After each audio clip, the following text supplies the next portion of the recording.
Olá, portistas, voltamos aqui então para mais um podcast no canal Malha Azul e Branca, neste projeto que brevemente irá fazer um ano, mas hoje terminamos a primeira temporada, a primeira temporada deste projeto, bem como a temporada deste canal. E nada melhor do que terminarmos esta temporada com um convidado muito especial. É o convidado mais especial que eu poderia ter aqui e há de ser o convidado mais especial que alguma vez virá aqui. Falo nada mais, nada menos que o meu pai, Manuel Cardona, que está aqui com muita satisfação e é um grande orgulho tê-lo aqui. Bom dia, boa noite, boa tarde, como queiras, papá. Bom dia. Eh, quem é o Manuel Cardona, afinal? Ora bem, Manuel Cardona é um tipo que nasceu na Comieira, faz parte de uma família que tem 4 Manéis Cardona, um tio-avô, um tio, um primo e eu. São 4. 4. Desde muito pequenino que foste habituado a gostar do Futebol Clube do Porto. De que forma a que aconteceu, que nasceu o portismo na família, ou mesmo, não direi totalmente na família, mas como é que nasceu esse portismo? Repara, na Comieira, na época, pouco se... Não se ligava muito como hoje se liga ao futebol. Hoje, alguém tem de ser deste ou daquele clube. Antigamente não, havia quem não era de coisíssima nenhuma, não é? E o que acontece é que o tio Zazinho, irmão da minha mãe, que vivia no Porto durante muitos anos, dizia-me, falava-me do Futebol do Porto e tal, e depois não foi nada. A minha mãe tirou o curso de professor na Escola Normal Superior, no Porto, também lá esteve. Mas o meu avô, dado que a agricultura na época não dava para rendimento para ter 6 filhos a estudar, 6, 3 rapazes e 3 raparigas. Outros tempos, não era? Naqueles tempos era impossível. E o que acontece é que resolveu sediar-se com um armazém de vinhos em Gaia. Simplesmente ele era não era por ser meu avô, mas era um tipo muito inteligente, muito inteligente. Ao ponto de, por exemplo, reconhecer as suas incapacidades, as suas debilidades. E o negócio dele deu barraca. Deu barraca, pronto. Esteve lá 3 ou 4 anos, mas foi sempre a dar prejuízo. Isso não sabia. Isso não sabia. Pois. E o que acontece é que ele, para justificar em que desembocou aquele projeto, foi um fracasso, ele dizia, não, eu tenho tanto azar, que se as crianças nascessem, se eu tivesse uma fábrica de carapuças de criança, as crianças todas nasciam sem cabeça. Ou seja, isto revela realmente como ele gozava, brincava, com a incapacidade que ele tinha para o comércio, pronto. Mas, no entanto, era um tipo, na altura, já era muito avançado para a época. Ele não escrevia e não tinha habilitações especiais, tinha sempre um dicionário ao lado, que ainda eu tenho guardado. Procurava sempre o sítio certo. Era um tipo muito acima da média. E só por isso é que ele na Comieira, onde ninguém mandava estudar os filhos, o meu avô, com 6 filhos, 3 rapazes e 3 rapazes, foram todos estudar, todos. Na altura era difícil estudar. Difícil então. Estamos a falar que é nos inícios do século XX. Não. Sim. Início do século XX. Sim, início do século XX, exatamente. 1920, 1915. Menos.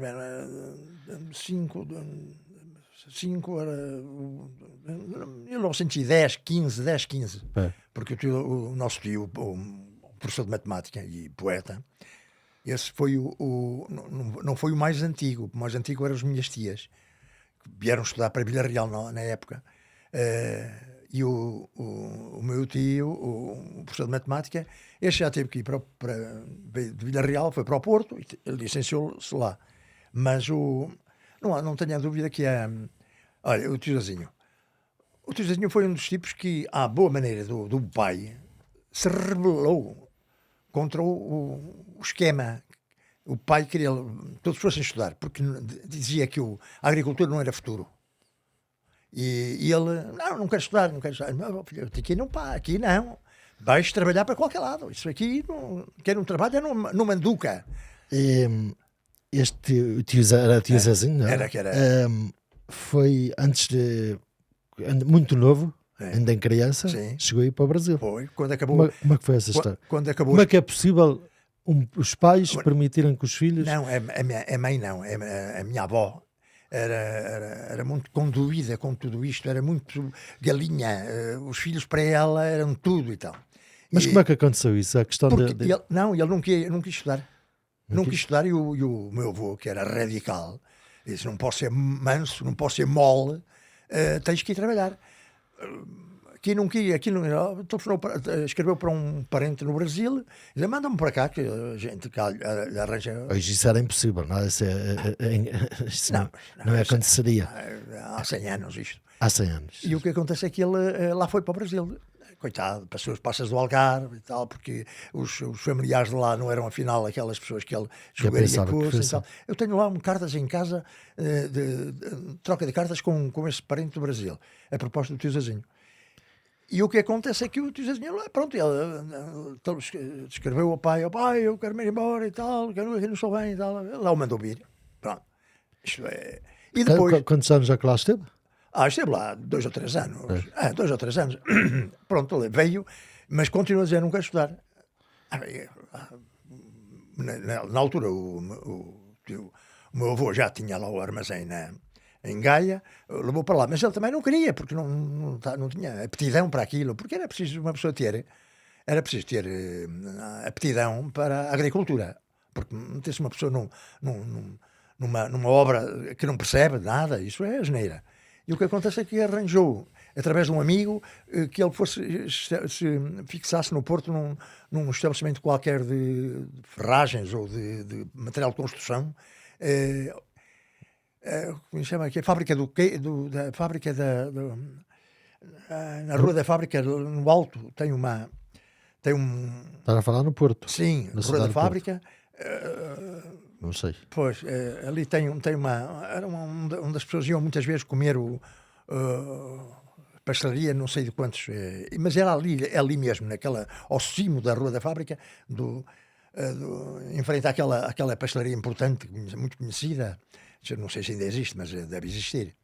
Era ali que ele trabalhava. E então, na Baixa do Porto. Baixa do Porto. E ele também tinha uma função que estava ligado à administração e tudo que fosse recuperação de dinheiros. Ele tinha uma coisa engraçadíssima. Ele depois corria aqui todo atrás dos montes a recuperar o dinheirinho, a fazer mandavam dinheiro. Ele mandava dinheiro lá, iam eles com a fatura para pagar. E ele ia. Às vezes tinha a pasta cheia e no Zé da Calçada, onde ele era subejamente conhecido, muito conhecido, porque este homem teve sempre uma atitude absolutamente exemplar. Um homem rijo, mas uma atitude sempre exemplar. A Bobolina, a minha mãe, adorava. Porque por causa da atitude que teve o pai dela em relação ao filho, não gostou, ninguém gostou. Sim. Eu lembro-me da Bobolina falar-nos nisso, muito emocionada sobre quando ele foi para o Brasil. Aquilo foi um choque tremendo. Foi um choque tremendo. Choque tremendo. E o que acontece é que... Mas ele é uma joia de homem. Aquilo não havia ninguém que não gostasse desse homem. Na comida toda a gente tinha por ele uma estima especialista, sabes porquê? Porque era um homem de uma coragem de homem. Aquilo nenhum problema era problema para ele. A solução estava logo ali na ponta da unha. Desde muito novo também foi lançado às esferas. Pronto, habituou-se logo aos tempos muito difíceis e isso também o fez muito mais rijo, não é? Mais rijo e ia pôr a cabeça a funcionar para resolver a coisa da melhor... Mas era curioso, ele tinha... mas repara, quando houve por uma altura, já não sei exatamente, mas foi 5, 6 anos em que, desde que eu me conheço, fui sempre à Póvoa passar as férias. Eu nasci em julho, em agosto fui lá para passar férias. Nunca mais deixei de fazer férias na Póvoa. A exceção feita quando estava na banca e tinha que ir férias em maio. E então ia para o Algarve. Mas... o tio Zezinho, quando era nessa altura, Chegava à sexta-feira, sábado, e estava ele logo a ir para a Póvoa passar o fim de semana connosco lá. E então a minha avó, mãe dele, ficava encantada porque não era com frequência que o via. Via-o no Natal era sempre. No Natal era sempre lá em casa. E então, mas tinha um rol de amigos deste homem, tudo ligado ao futebol, sabes? Tudo malta ligado ao futebol. Um rol de amigos que quando ele faleceu na Comieira, com tuberculose, porque sabes que isso é um solteirão naquela época, aquilo é que se costuma dizer, curtas, vinho e vinho verde. Bem, era o homem da noite. Sim. Era um boêmio, não é? Um boêmio de excelência. Solteirão? Solteirão, não tinha que dar justificações a ninguém. Mas um homem, quando ele morreu, recebemos lá na Comieira montes de cartas de malta, médicos, de engenheiros, malta que estava na camada superior da sociedade do Porto. Muitos deles afetos ligados ao futebol do Porto. O tio Zezinho tinha realmente, por exemplo, ele tinha uma relação muito próxima com o Cesar Bonito. Mas já lá vamos falar sobre Cesar Bonito. Eu queria, antes de irmos ao Cesar Bonito, eu queria como é que nasceu? Lembras-te, tens memórias de como é que ele começou a incutir o portismo? Até porque estamos aqui agora a ver o cartão de sócio dele, José Ribeiro Cardona. De 33. Este cartão é de sócio de 33-34. Portanto, estamos a falar da terceira década do século XX. A terceira, não, quarta. Quarta. E realmente, eu vim trabalhar muito cedo para o Porto. A paixão pelo Porto foi naturalmente que nasceu. Havia na altura, a influência dos amigos, naturalmente. Exatamente, não? A roda de amigos em que se introduziu, mas há outra coisa aqui. No Porto, na época, havia primeira categoria, segunda categoria, terceira categoria, quarta categoria em futebol. Sim. E então ele acompanhava, havia. Ele acompanhava estas classes para longe, para onde fossem, e ele também. Para todo lado. Era todo lado. Hoje posso dizer... Tenho uma fotografia de Ponta Lima, de Porto para Ponta Lima, era como antigamente de Vila Real a Bragança. Pá. Pois, estradas péssimas. E depois não é só isso, hoje é muito fácil acompanhar o Porto para todo lado, inclusive para o estrangeiro. Na altura era muito difícil. Muito difícil. É impossível comparar as épocas, pá. É impossível mesmo, impossível. Mas sabes outra coisa, isto tudo fruto dessa situação de o tio Zezinho ter vindo novamente para a Comieira e depois da Comieira foi para o Porto. Não sei passado quanto tempo, nem faço ideia. Foi para o Porto com que idade, mais ou menos? 15, 16 anos. 15, 16 anos. Foi? Foi, 15, 16 anos. Ele foi para o Brasil, tinha para aí 11 anos, 12 anos. Pois. Esteve lá 2 ou 3 anos. Quem estiver a ouvir esta história de ir para o Brasil, há muita gente que não se acredita. Há muita gente que não se acredita. Mas eu sei que é verdade, não é? Porque... Não, é verdade. Mas isso, então, a nossa avó, a minha avó, que era a avó, a mãe galinha, aquilo foi uma coisa terrível, mas na altura quem mandava era o marido. E sabe, o meu avô, porque culturalmente era muito, muito superior à nossa avó, à minha avó. A minha avó era de uma gente muito humilde e tinha-lhe morrido a mãe muito cedo, e ela foi criada por uma avó. Tudo isto criou-lhe um sentimento de proteção e fugir aos problemas. Tudo ela estava bem, não queria problemas e tal. E o que acontece é que o nosso avô, porque era um homem teso, muito teso, porque ele e os irmãos foram todos muito tesos em relação à mãe dele. A mãe dele era ditadora, uma coisa terrível, pá, terrível. E ele, olha, o tio Manuel foi para a tropa e acabou. Nunca mais cá pôs os pés. Chegou a capitão, fez parte aí das intentonas das que eu vi no século passado. E o tio José, que tomou o nome, o tio Zezinho tomou o nome dele, por causa, o meu avô que deu esse nome. Mas o tio Zé, irmão do meu avô, Foi para a África e desapareceu, nunca mais ninguém soube de nada dele. Aquela mulher era terrível. O meu avô não queria que ele casasse com aquela rapariga que era muito humilde. Não, em casa sou eu. Pegou nela. Era outros tempos. E o outro. Mas isso era terrível. Aquela época era terrível. Pá. Era. E aqui temos a fotografia dele no cartão de sócio. Já 34, 35, com algumas cotas ali presas com alguns clipes. Era sócio número, na altura, 2067, e depois baixou, com certeza. Curiosamente, é o único cartão de sócio que tens deles. Porque ele foi sócio até aos anos 50, não é? À altura em que faleceu, no princípio dos anos 50. Foi. Não é? Tinhas 51. Tinhas que idade quando ele faleceu? Eu estava no banco. Não estava, não. Estava. Chega ao microfone para pé da boca. Estava na... Veio cá o Joaquim Augusto, médico, veio cá dos Estados Unidos, não veio expressamente para o ver, mas passou por cá e foi vê-lo à comieira. Eu recordo-me que estava no quarto do fundo da casa e quando saiu disse ao tia Adelina, para a minha mãe, o tio Zazinho está por pouco tempo. Está mal, muito mal. Pronto, mas, portanto, repara, eu teria os meus 12 anos, 13 anos. 12, 13. Estamos a falar em princípios dos anos 50. 12, 13 anos era. Eu estava no liceu, recordo-me que ele ofereceu-me um dia uma pasta, veio do Porto, contente para mim. Eu era o sobrinho querido, eu era o neto querido, porque os outros todos não viviam lá, só eu é que vivia, tá? E então trouxe-me uma pasta aí, todo orgulhoso de oferecer a pasta ao sobrinho. E quando ia aos fins de semana à Póvoa, em agosto, julho, setembro, e havia, já na época, havia torneios no estado do Varzim. E ele, quando havia futebol, gostava muito de futebol. Dizia, Manuelzinho, vamos ver o futebol. E um dia é uma equipa do Porto que está a jogar Eu puto, com 10, 11 anos. Tinha a quarta classe, se tivesse.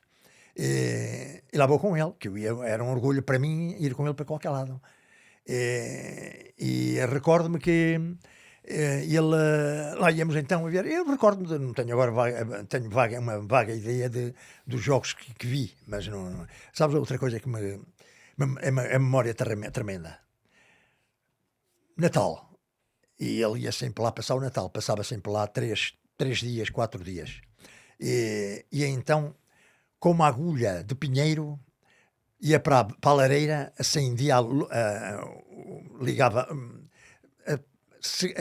acendia aquela agulha de pinheiro para acender o cigarro. Aquele cheiro do tabaco, não estava habituado lá na comida a nada disso e tal.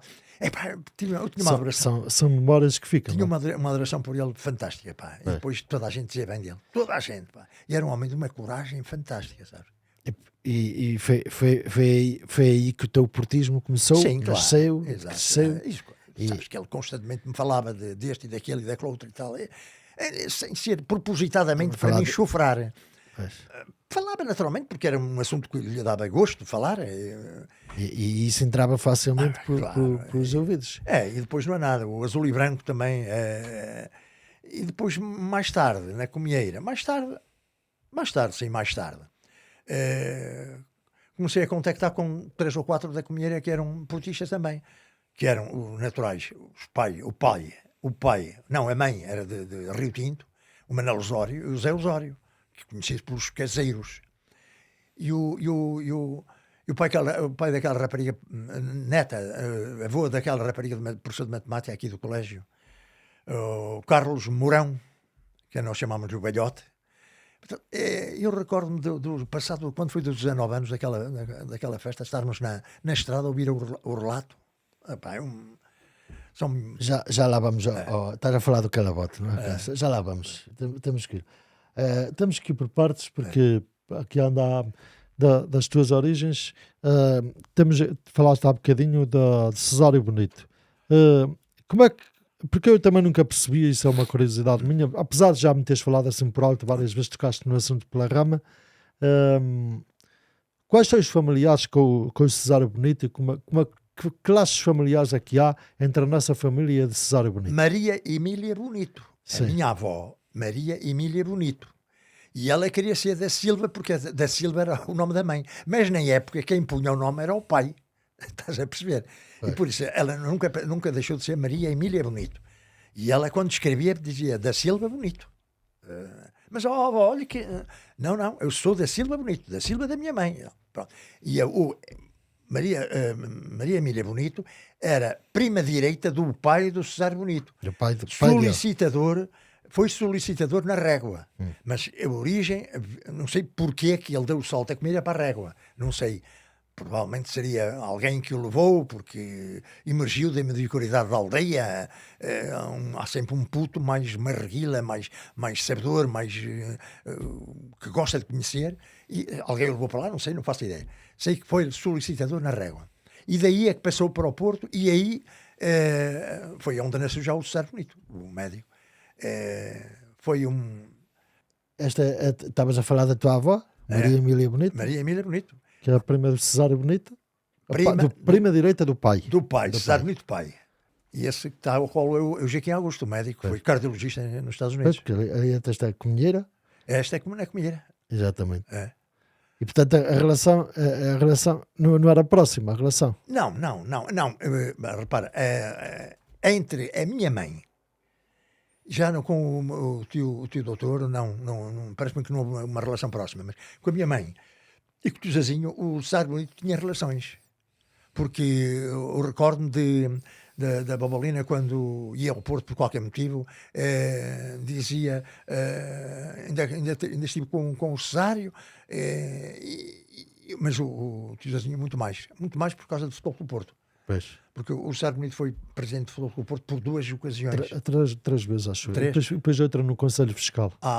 Porque alternou com o Afonso Pinto Magalhães. Sim. E também esteve na altura na construção do Estado das Antas. Sim. Ainda participou. Sim. Ele tem lá algumas fases em que realmente ele aparece lá. Depois, como é que acompanhavas o Porto a esta distância? Lembras-te com que idade, apesar do teu tio começar a falar sobre o Porto, falava-te dos jogadores, falava-te da equipa, que memórias é que tens? As tuas memórias mais antigas, as tuas primeiras memórias? Eu posso dizer que as minhas primeiras memórias são com 8, 7, 8 anos. Não, foi muito mais tarde. Pronto. Muito mais tarde. Na altura também não se ligava muito a futebol, não é? Não, é isso que eu há bocado estava a dizer. O futebol hoje na Comieira é vivido por toda a gente, desde a avó ao neto, e todos têm partido, todos têm um clube, é uma coisa espantosa. Como é que não se pode gostar de futebol sem ter um clube? Pronto. Naquele tempo não, havia muita gente que lhe passava ao lado as tricas do futebol, nada. O futebol na altura não era considerado nada especial. Um fenómeno desportivo assim tão nada, popular, não é? Não, e por outra coisa, sabes que também o Porto na época, também era quase que Não, estamos a falar um apêndice daquela época. Não, estou a falar já da época 40, década de 40. Sim. Repare, nessa época o Futebol do Porto não era nada conhecido, era conhecido aqui no Norte, era um clube aqui do Norte, mas que era local, era um clube do Porto. Pois. E depois tinha uma outra coisa ali, uma ramal ali, acolá, mas era estás a ver, na Comieira seríamos 4, 5, 6 tipos de adeptos do Porto. Pois. Hoje não, hoje é uma imensidão de gente adepta do Porto, pá, uma coisa fantástica. Mas naquela época, e repara, há um episódio que revela bem o que era, não é subserviência, mas a menoridade do Porto em relação a Lisboa. Como é que ele se chamava? O Nascimento Cordeiro foi presidente do Porto. Vendeu o Serafim, que era a melhor estrela do Porto. Já estamos a falar nos anos 60. Sim. Foi vendê-lo ao Benfica. Só prova realmente o que era realmente a mentalidade do portista em relação aos gajos de Lisboa, sobretudo em relação ao Benfica. Não podia ser. E era por isso que o Cesário Bonito foi Mas foi muito, muito... Teve problemas terríveis, pá. Teve. Até na história aparece lá, é factos em que é por causa do adiamento de um jogo com o Sporting que ele fez fim a pé e não arredou e teve problemas com a Federação na altura. Foi qualquer coisa Ele assim. era pequenito. Era Pequenito. Ele era pequenito. Mas nas assembleias, não querendo ele nada num tostão que fosse do Futebol Clube Porto. O que hoje acontece. Naquele tempo eram apenas os amadores que tomavam conta dos clubes. E o que acontece é que ele impôs de tal forma que podia prejudicar-se. Porque ele era médico do Estado, tinha, mais tarde recebeu como herança do sogro a fábrica de sapatilhas, por isso o nome que lhe aplicavam é que os detratores era o alpergateiro. O alpergateiro. Ele não ligava nada, não tinha um... E depois vivíamos num regime, não é? Sim. Vivíamos num regime. Estamos aqui a ver uma assembleia em que, olha ali, está ali a falar o Cesário Bonito, a discursar. Isto é imagens de arquivo da RTP. Isto é uma Assembleia Geral. Isto é o erro até no Coliseu, isto. Provavelmente É no sim. Coliseu, é. Provavelmente sim. Olha o Tomás, olha. Olha o Tomás, olha. O Américo Tomás. Isso não sei quem é, não estou a ver. E isto há várias imagens. Este é o Afonso Pinto Magalhães? Não é não. Não. Aquilo não. Aquilo se calhar passou ali, mas não era aquele. Isto foi entrega de prémios ou assim uma coisa. Olha o Afonso Pinto Magalhães, estava ali. Sabe, o erro aqui era Presidente isto da era só a Assembleia entrega dos prémios na altura. Ele era aqui, pertencia ao Conselho Fiscal, acho eu. Já estamos a falar nos anos 60. E pronto. Agora, como é que estavas a dizer, acompanhar o Porto só anos 50 já. Se calhar as tuas memórias reportam-se, se calhar, mais no tempo do Iostric. Sim. E as histórias todas que ele criou. O que é que te lembras do Iostric? Assim, Sabes que... Dos jogadores falas muito, até diz a frente de ataque, os 5 na frente. Carlos Duarte, Noé, Teixeira e Perdigão. O Noé era da Póvoa. Mas esse não é dos tris. Sim. Depois a seguir veio quem? O Gutmann. Não. O Gutmann foi... Não, antes ainda veio outro. O Bumbel. Otto Bumbel, um húngaro, salvo erro. Não, era brasileiro. Brasileiro. Não sei. Depois foi o Strick.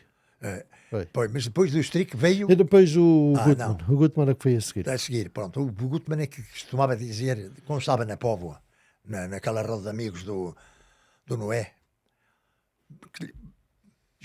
chegava junto do Noé e dizia-lhe, em particular, em privado: tu és o melhor avançado centro daqui do país, pá. E ele não, era um bocado tosco, como tantos hoje já, não é? Mas provavelmente para ele, ele era forte, era um cavalão forte mesmo. E ele, tu és o melhor. Tinham esta filosofia, este método de insuflar em confiança aos jogadores. E a malta gozava com isso, lá na Póvoa. O tal que é o melhor. E ele ria-se porque estava junto com outras pessoas, não era eu que me metia com ele, não é? Mas a outra malta que estava ali, dava com ele, porque ele trabalhava na doca, da pesca na Póvoa, nos últimos tempos. Mas lembro-me bem dessa malta. Por exemplo, há uma coisa que me está porque tu na altura, por essa altura já compravas os jornais. Comprava sim, claro, o Norte Desportivo, quintas e domingos.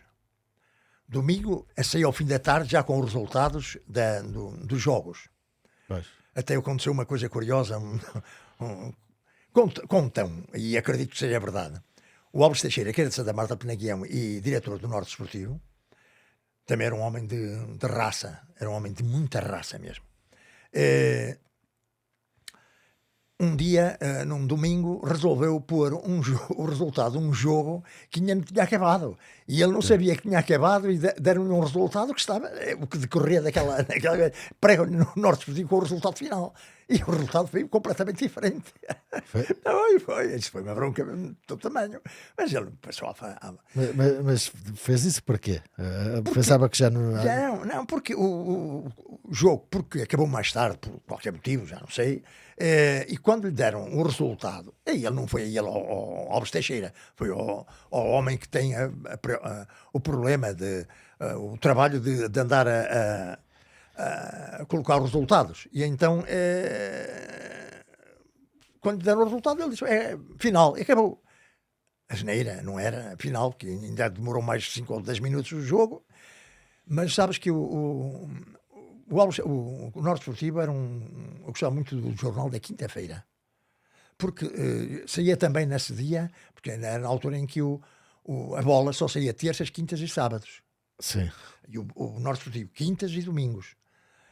E os outros jornais também eram segundas, quartas e sextas, como por exemplo, qual era o jornal? Era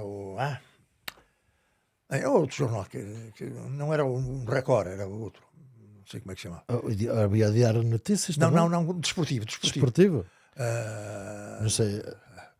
Bem, não me recordo, eu daqui a pouco talvez me recordo.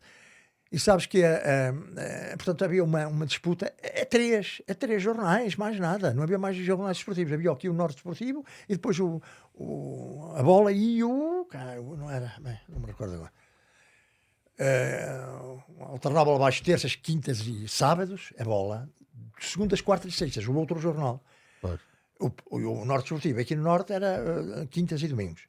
Quintas porque apanhava toda a semana, mas o jornal que eu gostava de ter era o de sexta-feira, mas era o JN. Porque o JN tinha esta particularidade, pá. Ia ver o treino de conjunto, que era assim que se dizia na época, que era efetuado na quinta-feira. E sexta-feira o JN estava lá a assistir ao treino e depois fazia uma reportagem como se fosse um jogo de futebol. E então na sexta-feira tínhamos a reportagem completa, equipa titular, equipa das reservas, quem entrou, quem não entrou, qual foi a tal, todas as jogadas, que exercícios, que jogadas, que golos que marcaram, tudo era como se fosse um jogo de futebol. E então aqui, à sexta-feira era o meu jornal predileto, porque trazia, então eu conhecia os suplentes todos, aquela reserva toda, conhecia tudo, porque eram todas as semanas eu lia aquela, e lembro-me bem de tipos que olha, muito concretamente o Chico Nóbrega. O Chico Nóbrega saiu do Júnior juntamente com o Serafim. Eles faziam asa esquerda. Era de cá o Nóbrega. O Nóbrega. É daqui, é o Chico Nóbrega. Já esteve cá. Já morreu. Estive cá um convidado que falou também do Nóbrega, mas já não me lembro quem era assim, era muito introspectivo, pá, um tipo muito... mas bom rapaz. O Chico Nóbrega era muito bom rapaz. Um dia eu lembro-me que estávamos com o David, meu colega do Ultramarino, estávamos na Póvoa, sentados no passeio. Puxa só o microfone para ti. E sabes que o que acontece é que passa o Paula, que era a defesa central do lado esquerdo, sim. Juntamente com mais 3 ou 4, que eu não conhecia, só conhecia o Paula, e passa por Nóbrega, levantou-lhe assim o nariz e dissemos, colegas, e digo assim, Chico, tu não te dás bem com estes gajos. Pá, sabes, sou mais novo. Esta malta já tem, eu estava na altura com 19 anos, pá. 19 anos, 20 anos, o máximo. Já eles tinham 26 ou 27. E depois olham para nós assim com desprezo, com desdém, como se nós não fôssemos... porque para nos desmoralizar e não combatermos contra eles. Mas o Chico Nóbrega era um canhoto que jogava do lado esquerdo, o que hoje acontece ao contrário. Um canhoto joga do lado direito.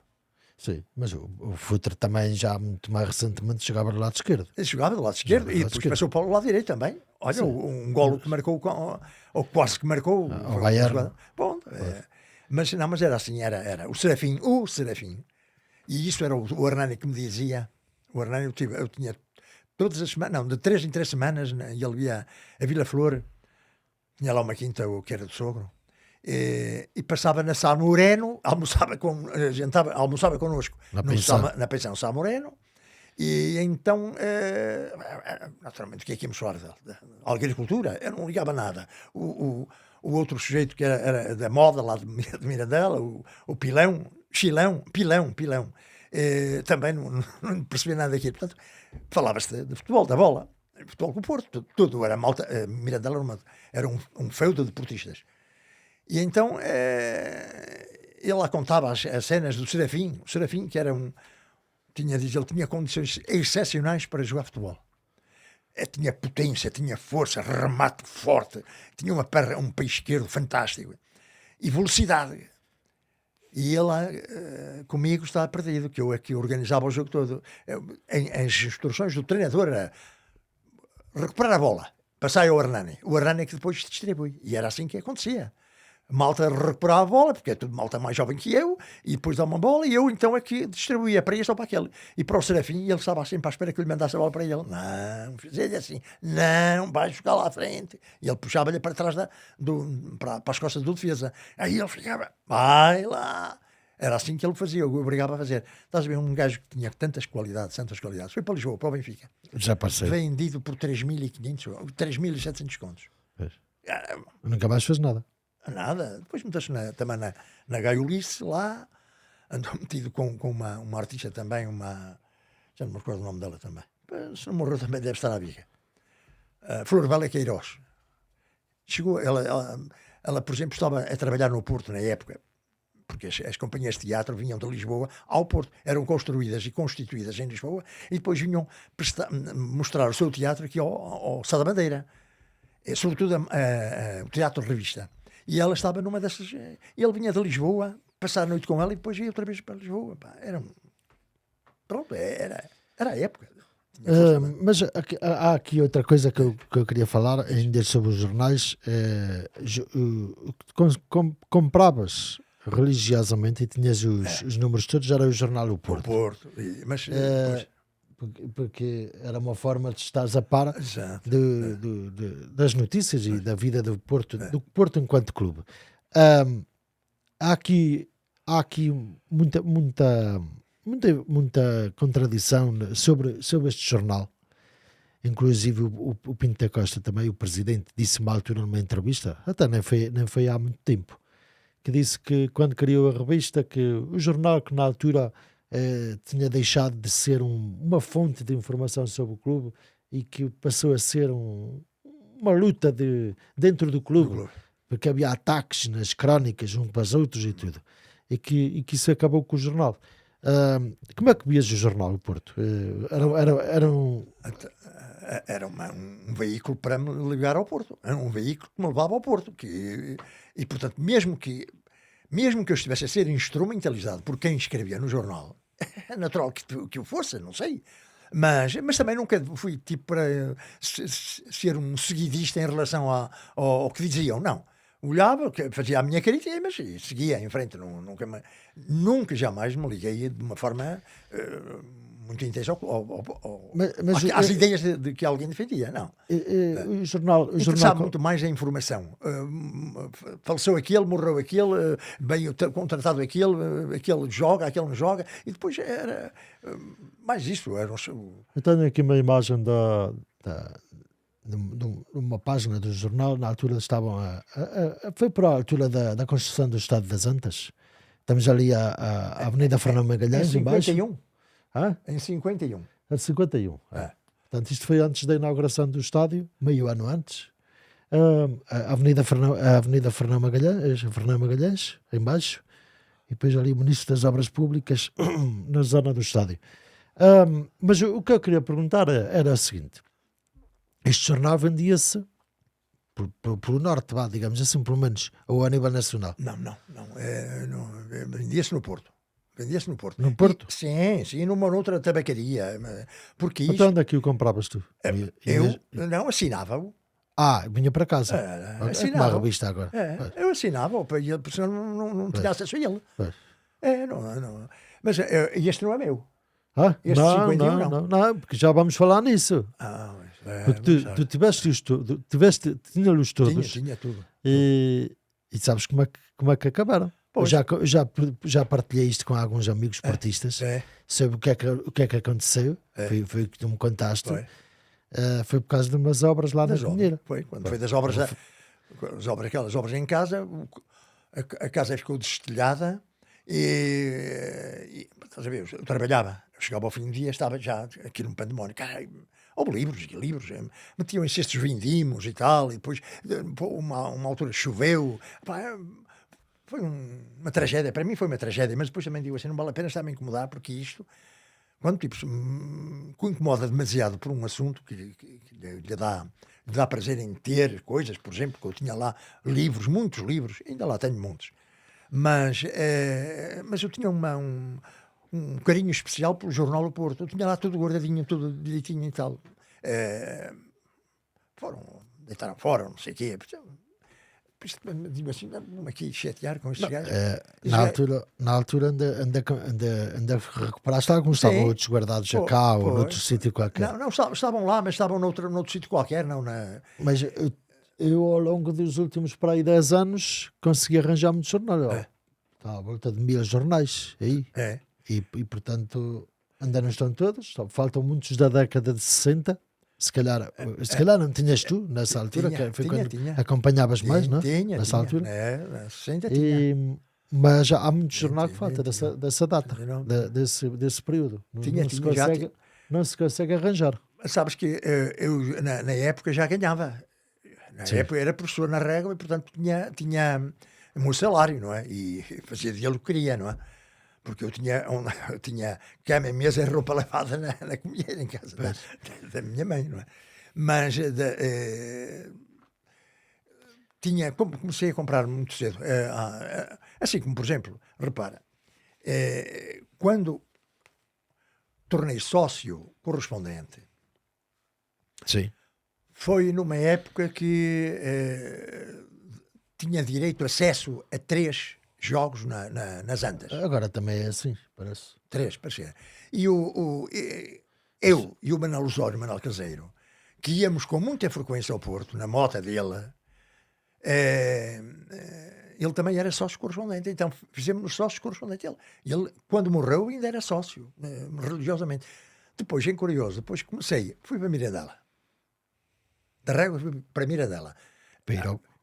Fiquei desligado. Depois, como é que eu ia fazer e tal? Não, vou lá quando dá no ano, deixei de ser sócio. E depois, mais tarde, fui para Penafiel, voltei a ser sócio. Não, estive primeiro aqui em Vila Real, depois fui para Penafiel, sócio.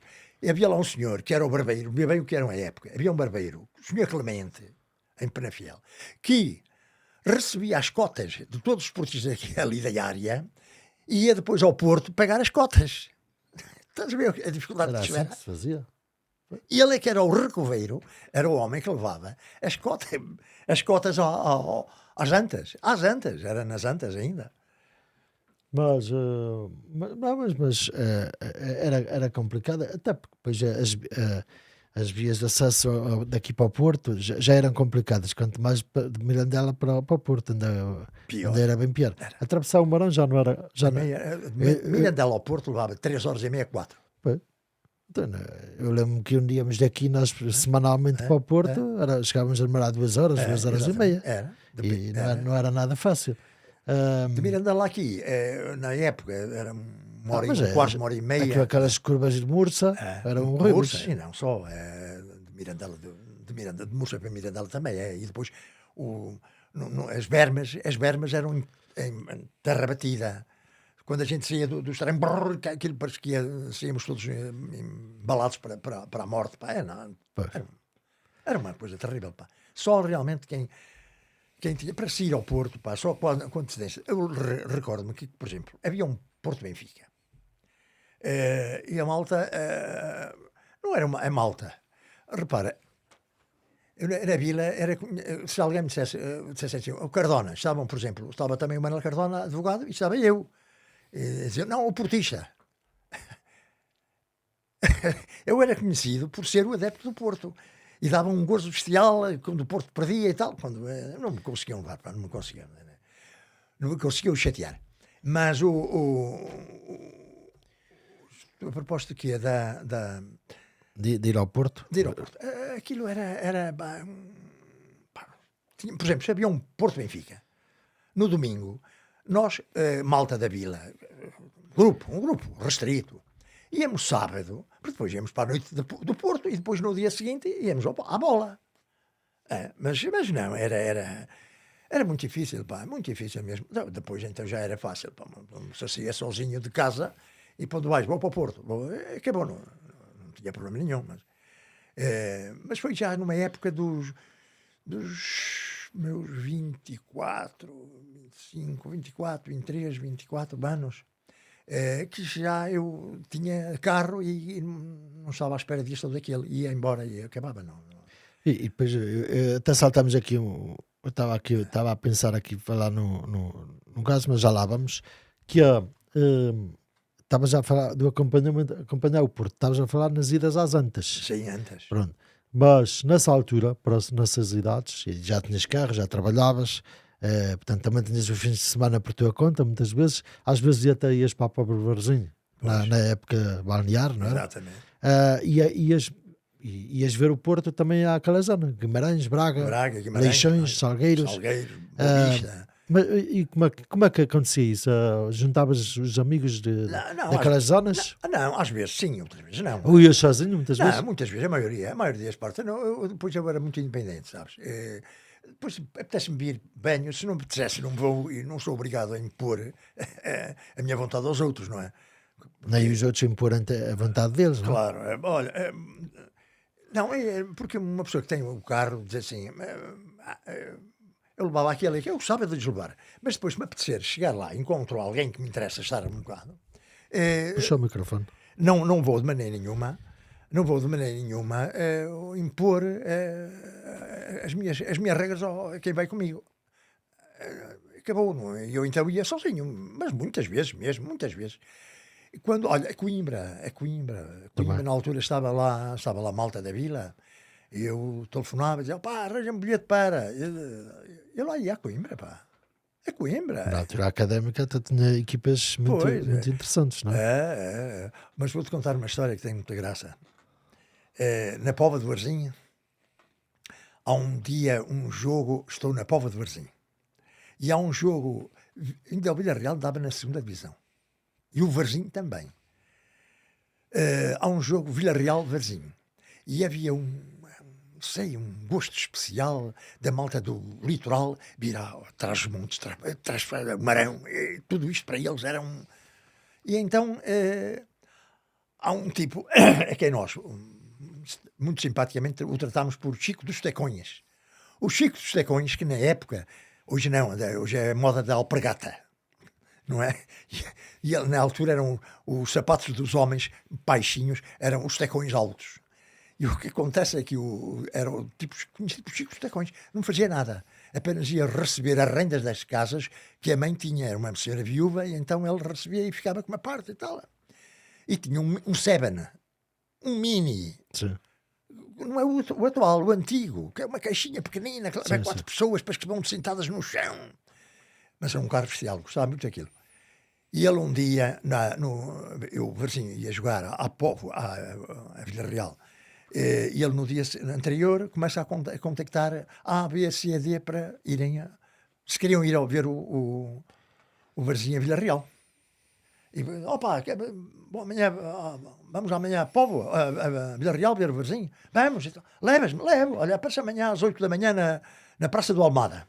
E pensava, queres? Vou, então, às 8 horas à Praça do Almada. E fez isto convite a 10 ou 30 gajos.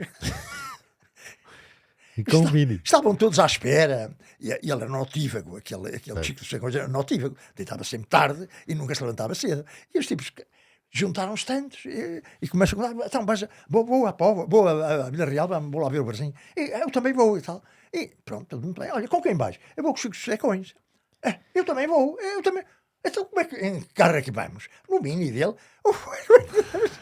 E eu tipo, sabe, mas é com a cabeça metida nos lençóis. Quando ele descobriu a marosca que ele queriam lhe bater. Nem apareceu. Não, nem apareceu. Mas a malta não deixava, porque era o gajo tão porreiro, porque a malta gostava de ver estas brincadeiras. Mas era o Chico dos Tecões, era um tipo assim, para veres que era a época. um Mini, um tipo que tinha um carro, um Mini, era um doutor, como se dizer na época. Na altura tinha o Fiat 600, que era quase igual ao Mini. Não, o Mini 7, o Morris Minor, assim, Mini Morris. Era um carro potente, um carro bom. Não te lembras do teu primeiro jogo nas Antas? Presencialmente? Eu não quero jurar, mas é aquilo que me lembro, lembro-me de um Porto CUF, Sim. CUF do Barreiro, Sim. onde jogava o Manuel Fernandes. O primeiro jogo do Manuel Fernandes, foi Estamos a final já 60, finais de 60. Não sei, não faço ideia. Não faço. Mas digo, assim, o mais longínquo é natural que eu tivesse visto outros jogos nas antes, mas aquele que me marcou, sabes porquê? Porque o Manuel Fernandes, sendo um fução, bom jogador, deu nas vistas. Pois. Tipo, no meio da equipa da CUF, que a CUF tinha uma boa equipa, porque era uma fábrica. Sim. E a companhia União Fabril. E, portanto, todos os gajos gostavam de ir para lá jogar a bola, porque tinham um salário garantido. Emprego, que na altura era bom. Os futebolistas não eram profissionais a tempo inteiro. Mais tarde apareceram aí. Mas o que acontece é que lembro-me do Manuel Fernandes, que era um belo jogador, e ficou-me na memória, na retina, eu estar no topo sul do Estado das Antas, norte, e ele num ataque do lado esquerdo, a conduzir a bola como estria, deu-me nas vistas. Toda a gente ficou, e mais tarde no fim dessa época, foi ele para o Sporting. Foi o jogo que mais me recordo. Depois, provavelmente, houve outros que fui lá tanta vez, mas isto foi aqui, não sei, mas isto já... Competições europeias... É CUF, Pedro, é CUF morreu muito cedo. Pois. A CUF morreu muito cedo.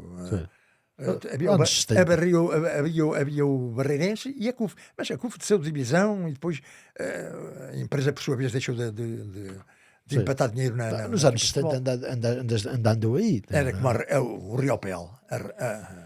O Riopel já é 70, 80. Pronto, mas digo que também era da Rioplex. Sim. Também foi uma empresa que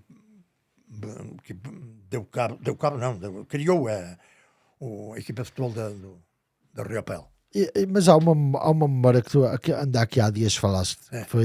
Foi também que ficou na retina um festejo do Mário Coluna no Estado das Antas. Foi no Porto Benfica. Portanto, estamos a falar nos anos 60 também, porque o Coluna acabou de jogar em 1970. Pois, não é? Portanto, mas aquilo foi o quê? Foi virado para o Topo Norte? Para a bancada, Topo Sul. Topo Sul. Norte, dizes bem. Topo Norte. Pegar na camisola e são este tipo de atitudes que levam muitas vezes a grandes sarilhos. Porque aquela malta que está ali se sente insultada, ou basta que entre dentro de campo, vai a turba toda. E depois o Coluna leva-me na tabuleta. E depois o que aconteceria? Seus energúmenos. Não. Quem provocou foi o Coluna. O Coluna está ali, pode ser insultado, cala-se muito caladinho. Não vai insultar quem lhe está a pagar o salário. Mas aquilo foi no festejo de um golo, foi? Foi depois de um golo, a malta subiu e tal, é normal, e ele não... Vira-se para a bancada. Para a bancada, como que é? Foi de uma encurração, pá, e ele já morreu, o Coluna. Morreu havia assim, não sei onde. Mas foi de uma encurração que é incrível. Um jogador profissional como ele era claro. Profissional a fazer uma coisa destas, pá. É certo que na época, quem fosse para o Benfica ou para o Porto só saía se o Porto ou o Benfica quisessem. Porque eles ficavam agarrados ao clube para toda a vida. Não havia lei. Claro, e não havia os dinheiros envolvidos que há hoje. Nem empresários, nem nada disso. Ninguém ganhava. O futebol não era uma indústria, digamos assim. Era semi-amadora, digamos assim. Agora, outro caso, já que estamos aqui a falar do Benfica, vamos àquele caso que foi das coisas que mais te marcou, foi o caso Calabote. Foi. O que é que Como é que viveste esse ano do Calabote, esse jogo, esse dia do Calabote que... Em Torres Novas. Em Torres Vedras. Torriense. Torres Vedras. Não foste lá. Não foste. Não. Primeiro, era quase impossível daqui lá abaixo. Era muito difícil. Mas acompanhavas os jogos via rádio. Exatamente. Quais são as memórias vividas nessa tarde?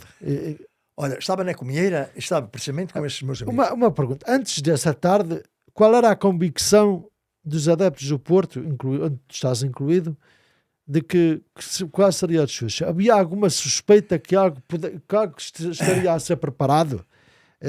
Ou então havia a convicção forte que o Porto, vencendo em Torres Vedras, iria ser campeão e não havia aquela questão dos golos, que havia uma diferença de 7 ou 8 golos de diferença? Há sempre desconfianças e há sempre que lança desconfiança, e quando uma desconfiança é lançada, nós temos uma propensão especial para acreditar se nos favorece.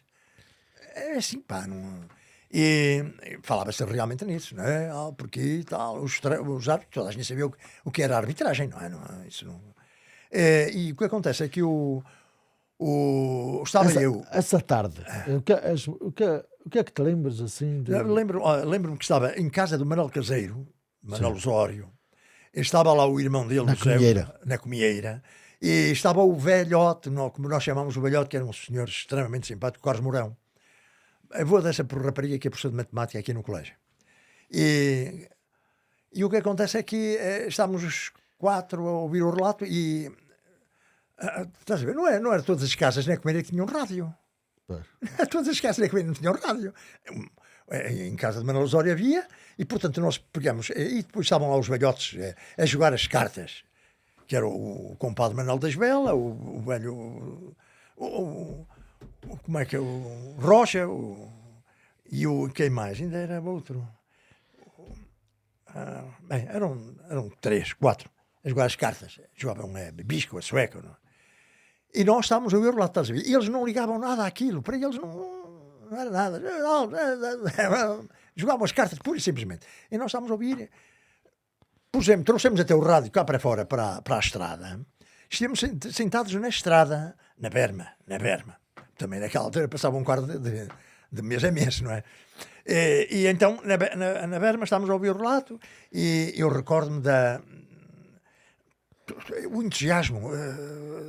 Um gol, sai outro mais gol, e então há um tipo locutor, que eu não sei quem foi, se foi o Manel, se foi o Francisco, nem os conhecia na época, que diz, no banco de suplentes do Torriense está o Artur Valdevieso, que era o treinador dos Júniors do Benfica.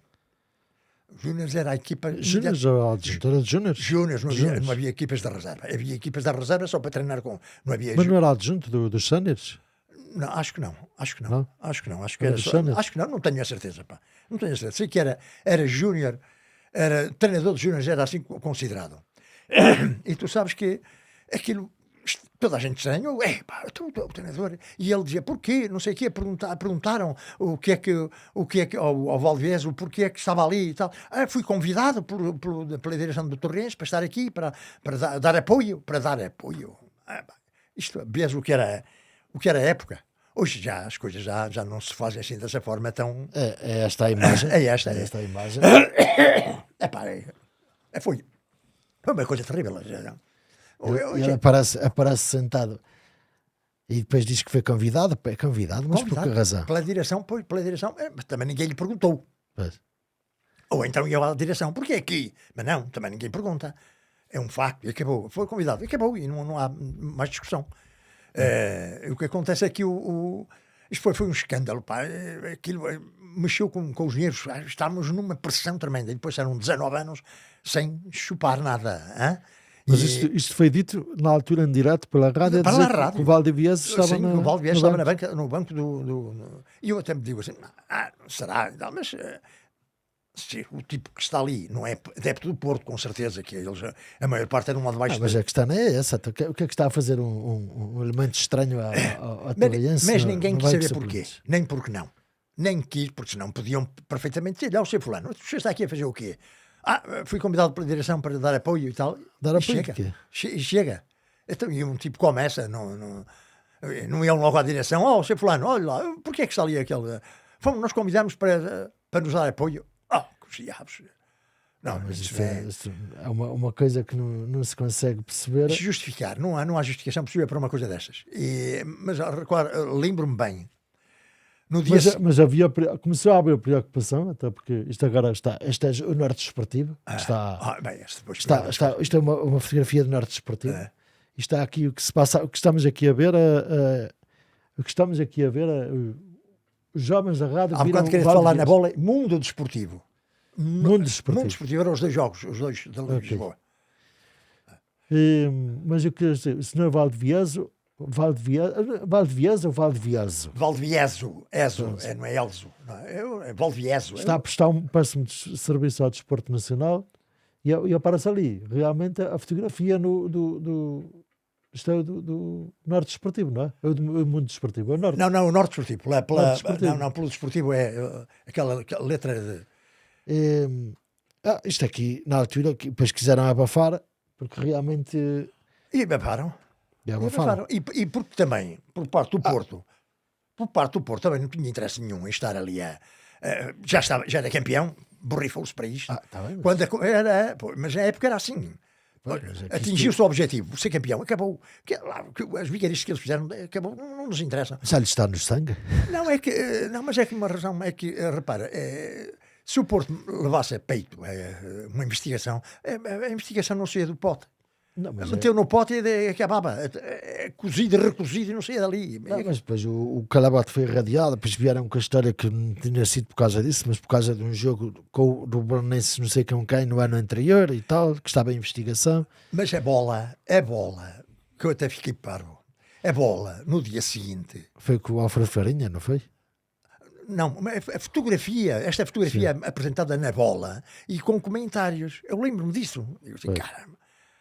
Depois a malta juntava-se na Gomes, na esquina da Gomes, não era lá dentro ou cá fora e tal, e aqueles benfiquistas todos, inclusive o Álvaro Medeiros, que era um doente do Benfica, cara, doente e do Desportivo de Chaves, como ele dizia.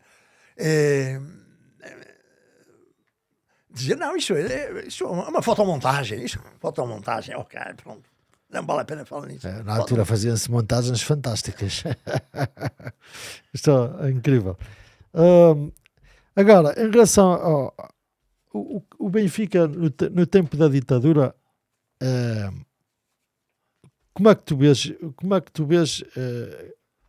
uma vez que já viveste as duas eras, o Benfica tem mais poder hoje ou tinha mais poder na altura? Hoje, mas incomensuravelmente mais hoje. Apesar de tudo, tem mais poder hoje?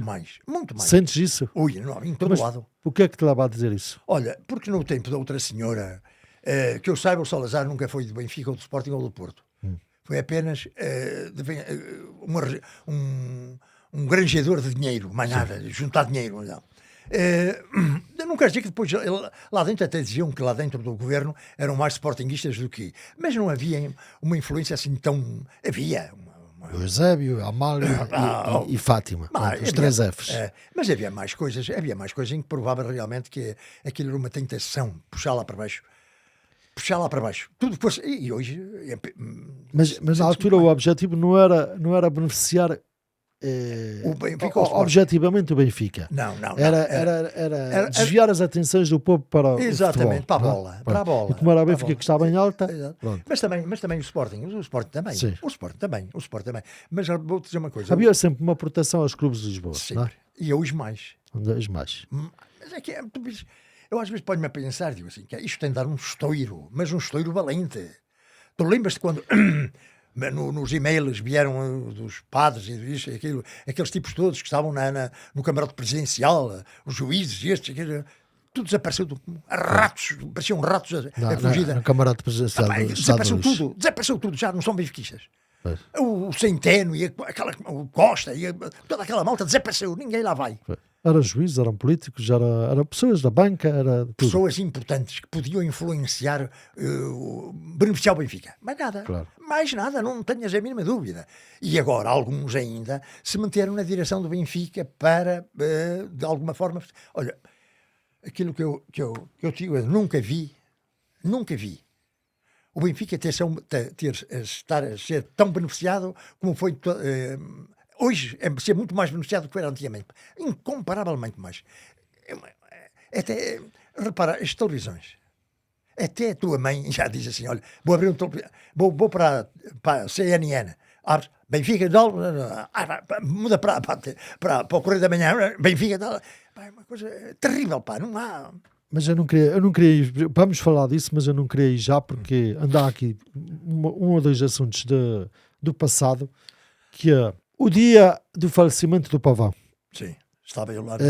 Sei que estavas lá e nunca viste as imagens desse jogo, acho eu. Não sei. Sei que estava na bancada central do lado direito. Eu não sei como é que chamava aquilo. Era a bancada cativa, a coberta? Coberta. Porque tu eras sócio de bancada. Eu era sócio de bancada. Sócio de bancada. Tinhas aquele cartão de correspondente, mas depois tens sócio de bancada, outro. Estava sentado do lado direito dos camarotes, do lado direito. Eu recordo-me bem. Mas aquilo foi num Porto, Vitória de Setúbal, em 16 de dezembro de 73. E 73, eu vou aqui para o jogo, mas podes isto é o jogo. Portanto, isto aqui, a câmara está a transmitir o sítio onde tu estás, mais ou menos. Isto é a tua pessoa, a superior sul. Eu estava deste lado aqui. Deste lado aqui. Estou por sul, deste lado aqui. E exato. O rapaz caiu, o Pavão caiu ali na... E isto é o topo norte. Isto são imagens de jogo, antes do jogo. Mas na altura, Porto Vitória de Setúbal. Pronto. Isto é quando começa o jogo. Mas na altura esse momento aconteceu o quê? Logo no início do jogo? Não, já não me recordo bem o tempo. Até porque estamos a ver imagens da primeira parte. Portanto, isto foi a primeira parte. Na primeira parte foi. Está no ataque. O ataque e ele caiu. Põe o microfone na frente. E ele caiu mesmo na entre o meio campo e a grande área do a meio do meio campo, de esquerda para a direita. Exatamente. Por acaso não aparecem imagens disso. Não há imagens. Não. Mas eu recordo-me bem, cá. Recordo-me bem dessa situação que é... Mas na altura a sensação que ficou nas bancadas é que se tinha passado algo de grave. Pois, sim. Um desmaio, porque caiu um corpo já quando desmaia, cai sem cuidado de saber cair bem ou cair mal, defender-se, não, bom, caiu, como um corpo inerte. E foi o que aconteceu. E curiosamente, a malta que estava ali naquela zona, houve assim por passar naquela bancada de algo de perigoso, pá, de grave mesmo. E logo a seguir, bem o Otávio, recordo bem o Otávio, virou para de lado, põe de lado, porque normalmente é assim que se deve fazer numa situação destas, pô-lo de lado e como aconteceu com o Ferreira em Guimarães. Eu não me recordo do Ferreira em Guimarães? Sim, recordo. Também o puseram assim de lado. Mas quando a ambulância chegou, levaram-no em maca até a ambulância e depois, passado 5, 10 minutos, o jogo decorreu, continuou, mas via-se que havia uma preocupação de toda a gente, não só da bancada, mas dos jogadores. E começou a passar na bancada que era muito grave. Pronto, e depois no final da noite é que acabou por... Era um jogador fabuloso, pá. Um jogador espantoso. Era, e na altura tinha 26 anos, não é? Espantoso, pá. Ele fazia coisas, ele tinha, o passe dele era incrível. Conforme punha o pé, ou para um lado ou para o outro, ele fazia aquilo com simplicidade. Aquilo que se chama... Parecia tudo simples, não é? É uma coisa espantosa, pá. Sabes quem fazia muito assim? Era o Cubilhas. Microfone. O Cubilhas era assim. O Cubilhas também fez tudo com simplicidade. Pá. Ele não fazia esforço nenhum. Pá.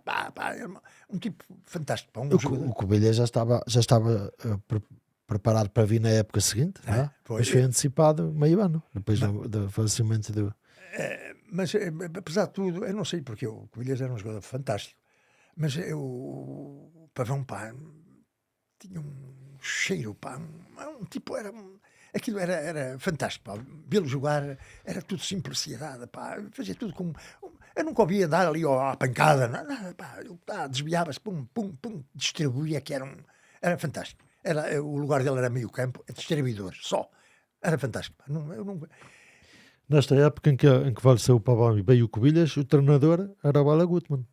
Já estava... Já meio segunda vez, não é? O presidente Pinto Costa até disse que há dias numa entrevista, há pouco tempo, disse: veio para cá já não fazer nada, veio para cá ganhar dinheiro porque já não dava nada aquilo. Mas pronto, era a altura em que o Porto andava assim um bocadinho desgovernado, sem rei nem roque. Agora, eu gostava de ir à parte em que se dá o 25 de Abril, não só no Portugal, mas também no futebol português. E há duas figuras incontornáveis, que são o Pinto da Costa e o mestre Pedroto, que dão uma volta muito grande ao futebol português. Na altura, isto foi visto como uma afronta a Lisboa. Pois. Aquilo que tu vês, o que vias na altura, é que adivinhava-se que ia haver ali já se sentia o peso dos dois no futebol? Vou-te dizer, já. No futebol e no desporto, em Portugal. Já. O Pedroto era tipo Mourinho. Mourinho é que é tipo Pedroto. Eu faço-te a pergunta, não é eu sei a resposta, mas eu gosto de perceber a quem pergunto qual é, que sensações é que teve na altura. Vou-te dizer uma coisa. Por mais que a gente queira ou não queira, estou convencido que a coisa não foi para a frente porque é como na regionalização. As pessoas dizem que é do Norte e tal. Regionalização para quê? Substituir Lisboa por Porto? Epá, é burrice isto, é burrice. Aqui enquanto o tipo que é de Trás-os-Montes, de Bragança, por exemplo, vem ao Porto em 2 horas, para ir a Lisboa leva 4 ou 6. Não percebem isto. E se por acaso a regionalização é uma coisa absolutamente indispensável em qualquer país. Em qualquer país, pá, seja a forma que for. E o que acontece é mais justo, não é? A distribuição dos dinheiros, a distribuição está aqui o dinheiro, veio o dinheiro da União Europeia. Sim, senhor, está aqui. E agora vamos ver que área, para que é? É para a indústria de... Qual é a zona mais industrial nesta área? É tal. Leva-o tudo. Acabou, pá. Agora não vai tudo para Lisboa, eles talham, cortam e depois levas um bocadinho aqui, cala-te. E depois, como são afetos ao partido, que está no poder, calam-se mesmo. Está mal isto, pá, está mal. Não, isto aqui não... Mas no futebol foi precisamente a mesma coisa. Porque esta luta, Pedroto Pinto da Costa, porque quando Pedroto saiu do Boa Vista, deixou lá profundas divisões. Uns que eram a favor de que ele fosse embora, porque vai para a sua vida, porque ele é portista, mas outros, não, mas ele tinha contrato. Portanto, não gostaram. E depois radicalizam-se naquelas posições. Mas o que acontece era, por exemplo, em Braga e Guimarães diziam, mas porquê é que a gente vamos apoiar Pinto da Costa e Pedroto? Em vez de apoiarmos, é que apoiamos o gajo do lado. Mas isto é uma coisa espantosa. Não verem que... espanta-me como é que a Liga tem sede no Porto. Foi numa conjuntura tal que criou a possibilidade de Valentim Loureiro e Pinto da Costa se unirem esforços, no sentido de dizer, a Liga vai ser aqui, vamos já arranjar aqui E já tentaram levar para Lisboa, já mais que uma vez. Mas isso se pudessem levar o Porto, levavam o Porto, pá, o Pedroto, o Pinto da Costa. Eles não queriam levar o Pinto da Costa, pá. Não tenho as dúvidas que isso é assim. E o que acontece é que a nível quando foi do 25 de Abril, repara, mestre Pedroto não era um tipo de esquerda, era um PPD. Era um PPD, e não tem mal nenhum ser PPD. Mas, portanto, não tem nada a ver com revolucionários. Tem apenas a ver com uma posição que deve ser, quem quer, deve ser aquela posição que todo aquele que quer que o seu clube siga e suba na escala social e não só, tem que ter. E o Pedroto e o Pinto Costa, que comungavam das mesmas ideias, lançaram a ideia, mas estavam à espera que aqui o Rio Aves e Varzinhos e Guimarães e Bragas e tal dissessem, vamos embora. Mas não, calaram-se muito calados. Não cala-se, sabes? Anda hoje nas questões que são do próprio interesse, não se manifestam. Por exemplo, repara... Mas deixa-me só, a explicação é porque, tanto em Braga, em Guimarães já não tanto, mas tanto em Braga como nos outros todos, o presidente é adepto do Benfica ou do Sporting. Pois. E outros serão do Porto, provavelmente. Mas é assim, não são presidentes, não são sócios, adeptos em primeiro lugar do Clube da Terra. É essa a razão. Não vejo outro motivo. Mas nesta questão de... Não sei se lembras, recentemente, nos últimos anos, que o Sporting pediu um parecer por causa da atribuição dos títulos de campeão nacional. Bom, percebeste qual foi a ideia deles? Foi os campeonatos de Portugal, sim, que eram organizados pela Federação Portuguesa de Futebol, mas na altura eram contabilizados, eram a eliminar. Não, era a eliminatória, mas atribuíam o campeão nacional, o campeão português. Pronto. E posteriormente decidiram que os campeonatos passariam a ser disputados por pontos. Ou seja, estes campeonatos que atribuíam o campeão português deixou de contar para a contabilidade. Para mim está errado isso. Mas havia clubes, e não vou estar agora a falar disso, que já falei várias vezes, mas não é isso que interessa falar agora. Mas clubes como o Olhanense, o Marítimo, o Atlético, que era na altura era o clube, o Carcavelinhos, e o Belenenses, esses clubes iriam ser beneficiados com esse parecer. Pois. Alguém se veio manifestar desses clubes? Ninguém, zero. Porquê? Vai prejudicar o Benfica. Exato. É isso. Vai prejudicar o Benfica. É isso. Está sempre subjacente o Benfica. Pois. E um tipo que o mal é esse, pá. É por isso que eu defendo, pá. Ele, em Guimarães tem lá sempre uma tarjeta na berma do camarote que diz: meu filho, apoia o clube da tua terra. É assim. Se é adepto do clube da tua terra, apoia-o. É uma coisa assim. E isto é o que falta. No dia em que isso acontecer, nem o Benfica é maior, nem o Sporting é maior, nem o Porto é maior. São todos clubes mais ou menos equilibrados. É tudo mais ou menos equilibrado. Assim não. Assim estão todos instalados no poder. Pá. Então, eu por mim falo. Até eu sou de Vila Real. Por que razão é de ser do Porto, ou do Benfica, ou do Sporting? Só pelo meu clube da minha terra. Mas ele não está a disputar a primeira divisão. Não interessa, só por esse. Não tenho outras também aqui. Tenho na ginástica, tenho no Barro Roçadas, tenho naquele e acolá. Só por esses. Não, as pessoas errado isto. Pá. As pessoas o que querem é ganhar. E depois apoiam um dos clubes que ganha regularmente. É por isso, mas é por isso que eu digo que não houve um aproveitamento, ou por inépcia, ou então porque há uma campanha orquestrada em Lisboa da comunicação social. Eu recordo, não sei quem é que dizia, um treinador qualquer que veio para aí que dizia: o Porto tem má comunicação social.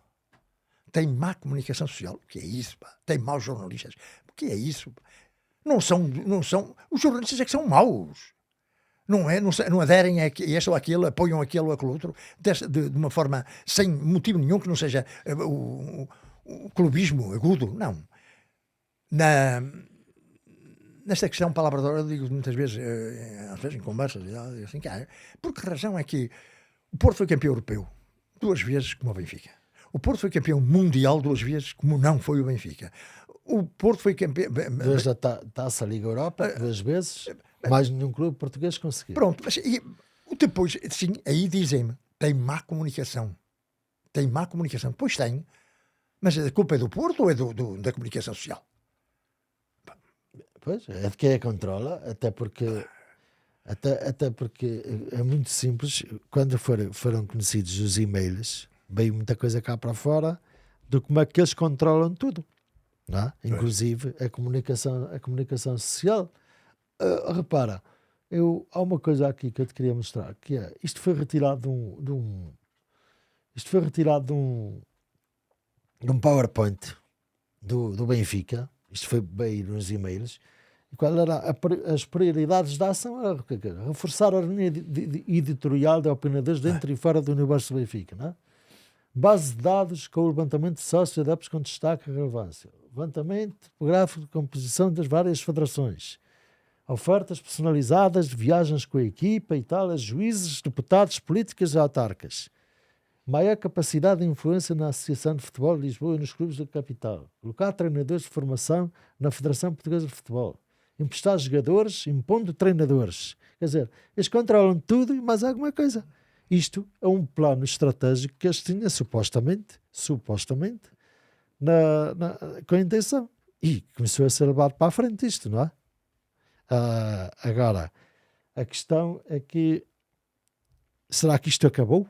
Será que... Pedro, esta última maior presença institucional do SLB em todo o país, isto tem uma importância tremenda, pá. Tremenda mesmo. Tremenda. É que em qualquer instituição, até justiça, político, câmara, pode ser em todo lado, se estiver um nosso, a gente tem mais hipóteses de ir lá buscar dinheiro ou de manobrar as coisas a nosso belo prazer. Olha aí, até te vou dizer aqui uma coisa, que há uns anos, há poucos anos, foi antes da pandemia, há uma coisa, uma organização dentro do Benfica que se chama a Fundação Benfica, são projetos, uma série de projetos, que é para recrutamento. E quiseram implementar isso nas escolas públicas. Uma vergonha. Isso é uma vergonha. Numa reunião num departamento, eu disse isso. Isto é uma vergonha. Um clube, seja o Benfica Porto Sporting. Estamos aqui a impor o benfiquismo a alguém. Isto é uma forma de impor o benfiquismo. Isto é uma vergonha. Mas pronto. É a vida que é. Pois, mas repara, mas isso... Tu escandalizas-te, mas vais à justiça e há montes de juízes que alinham nesta coisa. E isto é grave. Isto é muito grave, pá. Isto é muito grave, pá.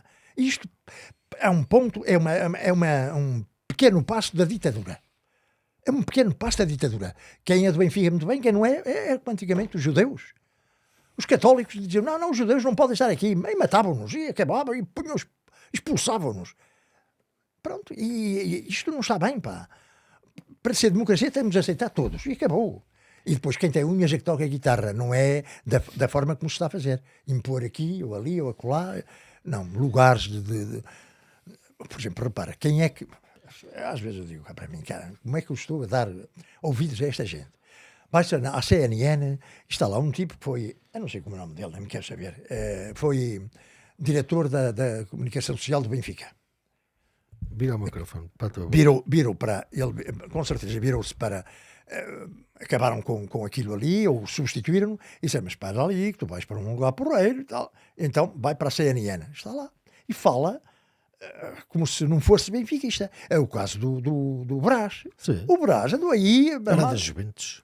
Era adepto das Juventus. Mas tudo isto é vergonhoso, pá. É vergonhoso. E agora se faz a ver, por exemplo, não sei se costumas ver o noticiário eu vejo sempre que é para gravar as coisas do Porto.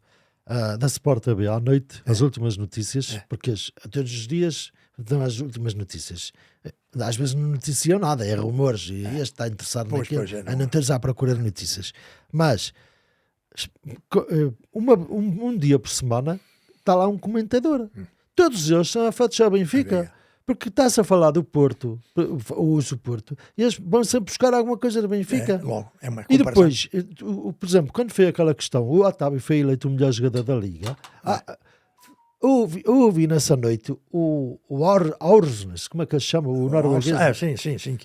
Sim. Disseram que também podia ser não sei o quê. No dia a seguir, as redes sociais estavam cheios de cartelheiros a dizer que o norueguês é que devia ter sido. Portanto, está tudo preparado. Então, com tudo preparado. argumento Até em vez de dizer assim, o Otávio foi o melhor jogador, falar do jogador, não está-se a falar do jogador do Benfica. Exato, mas é assim. É assim, mas é assim.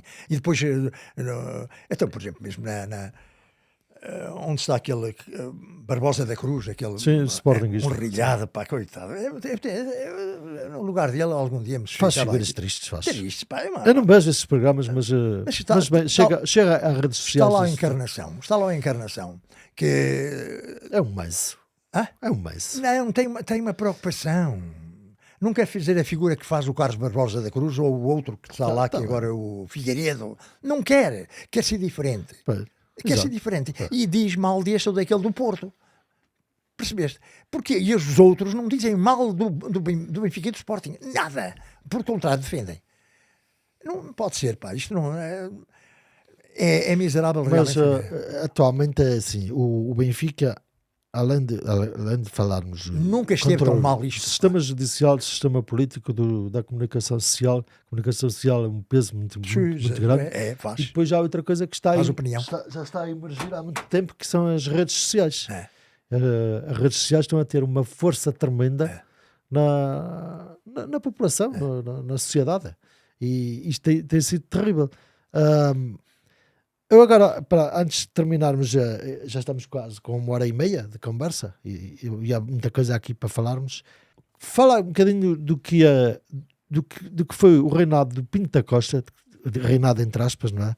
41 anos, foi sempre eleito democraticamente, num clube em que um sócio é um voto.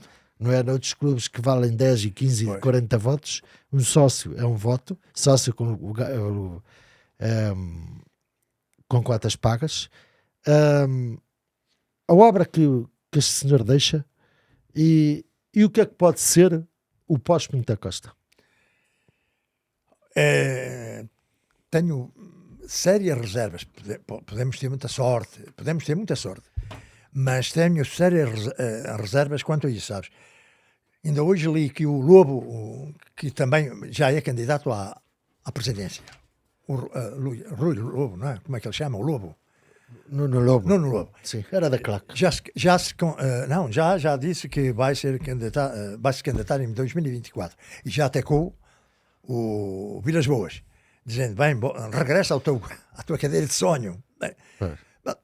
Tudo isso são aquelas parvoíces que normalmente nas eleições bem ao de cima, dá a impressão que as pessoas não têm outro argumento e tal, deixa mesquinhar, picar. Mas vou-te dizer uma coisa, eu tenho uma certa... eu assisti durante anos e anos, antes da chegada de Pinto da Costa, a coisas terríveis, pá. Coisas terríveis. Quando dava, quem é esse gajo? E tal, porque aqui não faziam absolutamente nada, passavam ali, na altura só 2 anos, felizmente, só eram 2 anos, ainda bem e tal. Desde 2 anos havia eleições. Ou 3, 2 ou 3, mas penso que é 2.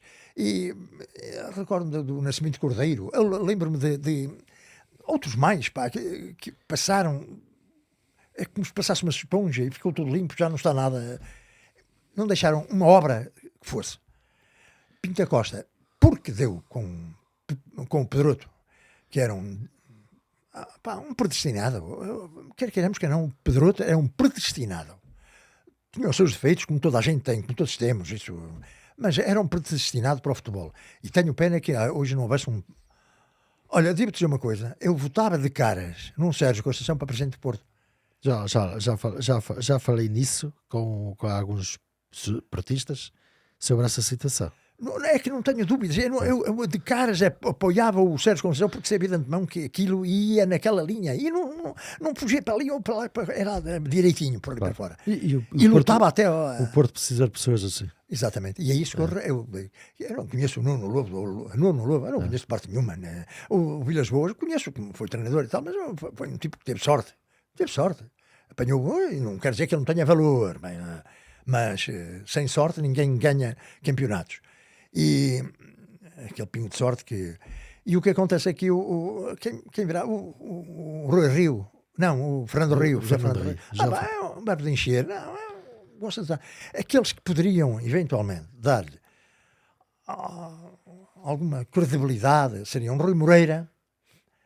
Olha, o António Oliveira, a pena realmente não deve estar. Saúde está debilitada. Mas em relação ao Pinto Costa, teve sempre uma posição que eu digo para mim: isto é de enaltecer. Enquanto ele se candidatar, eu não me candidato. Foi uma atitude absolutamente.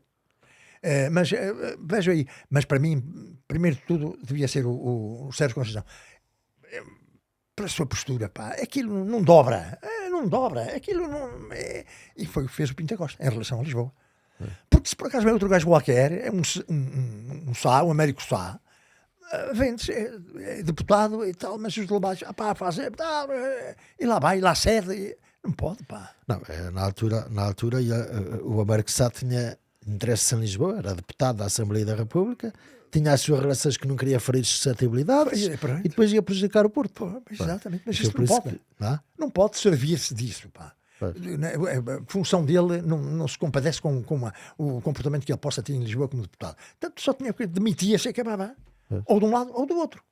Porque senão estamos sempre o que é que vai a Lisboa no fim de semana e o que é que vai dizer, o que é que ele vai trazer para cima. Pá, não fez nada. O Américo Sá não fez nada, pá, nada. E ainda bem que apareceu o Pinto Costa. E que levou para lá o Pedroto. Porque foi nessa fase que o Porto mudou radicalmente. Era um cluseco daqui do Porto, lá da província, e mudou radicalmente. Pá. Aquilo foi uma transformação tremenda, pá. Dá orgulho ser adepto do Porto, pá. Antigamente não tínhamos um certo receio. Vem os gajos de Lisboa, vem os Benfica. E tínhamos até receio disso, pá. Estás a perceber? Não há dúvida. Eu não vejo. Eu não conheço também. Eu hoje não conheço a turma portista. Mas há aqui uma posição que queria dividir isto em duas partes. A primeira é: temos um presidente com uma obra que mais ninguém vai conseguir, que é o que quando sair deixa um legado pesadíssimo. Desportivo. Quem vier desportivo. Quem vier vai deixar, vai ter uma herança pesadíssima. Não é? Depois terá que ser alguém que esteja preparado para assegurar um barco desses, que não é nada fácil de comandar. Como é que tu tens visto, e agora acompanhas um bocadinho as redes sociais, lá vais navegando, como é que vês a grande maioria da massa associativa, ou massa adepta, não é associativa, massa adepta do Porto, ou supostamente adeptos do Porto, em relação ao presidente Pinto Costa? O que é que tu tens visto? Há uma onda que talvez seja crescente, uma onda crescente, porque se deixam influenciar. Por exemplo, ainda há aquele blog, assim que se diz, do Hugo Gil e Benfica. É pá, tão porco, tão badalhoco, pá, tão falta de tudo, pá. É horrível, pá. Um tipo que chega a esta... tu estás-me a falar. Mostra uma fotografia do Pinto Costa em Gaia, Valadares, a falar, e não sei porquê a chorar. Não sei porquê a chorar. Mostra a fotografia. Foi na casa do Porto da Furada. Da Furada, exatamente. E fazer um comentário baixo, pá. Baixo, reles. Mesmo a nível do Benfica, pá. Há benfiquistas que olham para isto e dizem, pá, não é possível, pá. Como é que é possível? Este gajo podia ser teu pai. Se calhar é. Esse comentário a fazer chacota do Pinto Costa. E há outra coisa que eu tenho visto aqui muitas vezes, não sei se... que é certo que o Porto financeiramente não está bem. E isso é perfeitamente visível. Só que aquilo que muita gente confunde é percebermos duas coisas. Uma é o Porto não está bem. A segunda é tratar o presidente Pinto Costa como tratam. E isto tem sido uma onda crescente Sim, nas redes sociais. Nota-se. Isto espalha-se como um vírus. E depois vêm as coisas distorcidas e acham que está ali o menino da Foz que vai ser o senador Sebastião disto tudo. Mas o problema precisamente esse aqui isto é lamentável, é que assim seja. É lamentável porque são pessoas que se deixam influenciar pelas redes sociais. E nas redes sociais muitas vezes são tipos metidos lá que são benfiquistas e apresentam-se como portistas. E não só. Também é que as que querem ir para lá e querem tirar lá o presidente. Pronto, e serve-se tudo. Porque há, neste momento, e aquilo que já me diz, não posso estar aqui a dizer nomes, há uma propaganda já bem delineada e bem estabelecida para influenciar massas contra o Pinto da Costa. Pois, mas era bom que neste momento alguém dentro do Futebol Clube do Porto seja assim, quem são os contestatários, os cabecilhas, não os cabecilhas, é um plano. Então, depois de Pinto da Costa sair, quem vier é responsável, quer ver qual vai ser a vossa posição em relação ao que eles vão fazer. Isto não pode, infelizmente é assim, pá, não tenhas dúvidas. Isto faz parte de marketing. Politicamente, repara, o Chega a estes valores. Porquê? Porque aproveita. Claro. O populismo, através do populismo, tem crescido. Isso é populismo. Exatamente. E isso é populismo. Exatamente. Não há dinheiro. E levaram, e fizeram, e aconteceram e tal. Agora, o que eu estava a dizer é assim, uma coisa é a situação financeira do clube. Está mal. Toda a gente reconhece isso, está mal. Outra coisa é virmos para a praça pública discutir este tipo de assuntos. Sei lá. Isto é dar trunfos à Baixa de Lisboa. Porque é que, reparem, o Jornal A Bola, há quantos meses, se calhar há mais de um ano, não sei agora se precisar, é que não tinha uma primeira capa do Era isso que eu ia dizer. Qual foi a última capa? Era isso que eu ia dizer. Foi o Vilas Boas. Já mostrei isto também hoje. Porquê é que agora o Vilas Boas o quê? É o chefe máximo da Qual é o objetivo?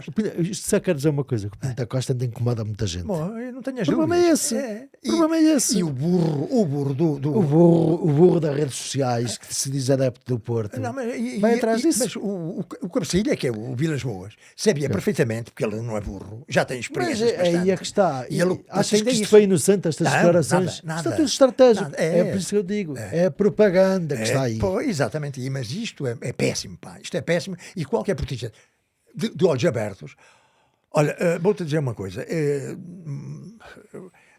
Fala-se hoje muito, em termos políticos, de contra-informação. Sim. E as fake news... Pois. Fake news, então, informação, é tudo. Mas então eu estou em frente a um televisor e vem aquele e diz-me assim, e eu, Mas vem o outro, passado uns dias, e eu, assim, Nós nem paramos sequer para pensar.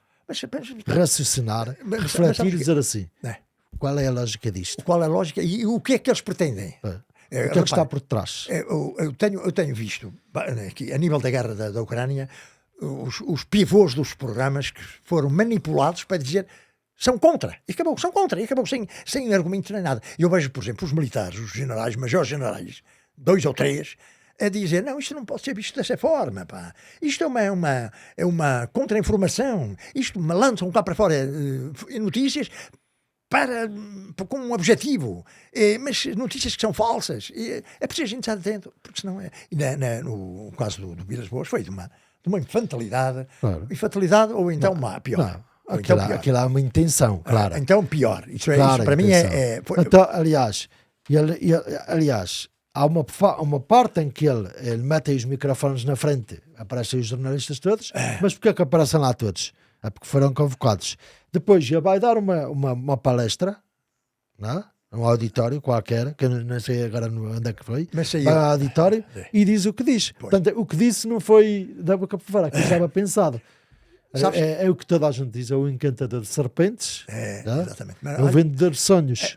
A notícia é como é dada. Exatamente. A notícia é como é dada. Eu vi e o meu comentário logo de imediato. Mais de 500 pessoas estavam no microfone. Mais de 500 pessoas estavam no auditório. No auditório. Pois. E eu pergunto, mas foi ele que... Não, aquilo é uma reunião de gestores. E foi ele, na era desportiva, foi convidado para falar e tal. Muito bem. Mas não precisava falar do Porto. Falava da gestão do tema do país. Foi convidado? Do país, do desporto do país. Não tem a ver com o Porto.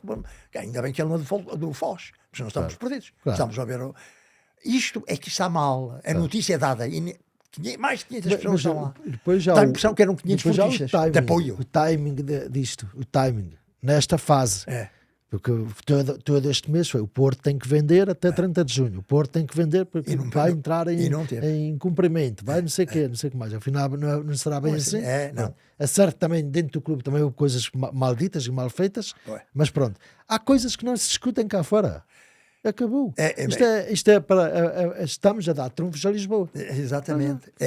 A Assembleia é no local próprio. Foi o que eu disse à tua mãe em conversa. Você estás a ver este gajo? Diz tudo isto que ele está a dizer, devia levá-lo à Assembleia, e ele certamente a Assembleia não põe aos pés. E a Assembleia discutia, fulano, desculpa lá, porque é isto e aquilo. Estão lá para dar estas explicações.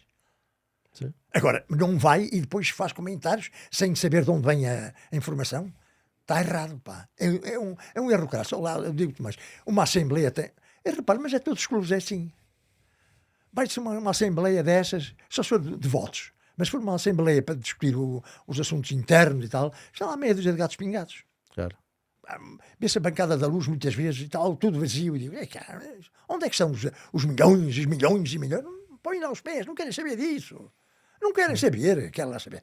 Mas isso é que está mal. E então, quando há alguém com pretensões a ser presidente, que é o caso de Vilas Boas, que o Nuno Lobo parece que vai lá às assembleias. Vai. Não vai? Vai. Bom, e é isto que devia fazer o Vilas Boas. Eu vou lá à Assembleia, eu quero ver se ela vai. Não sabe, isto não pode ser. Pá.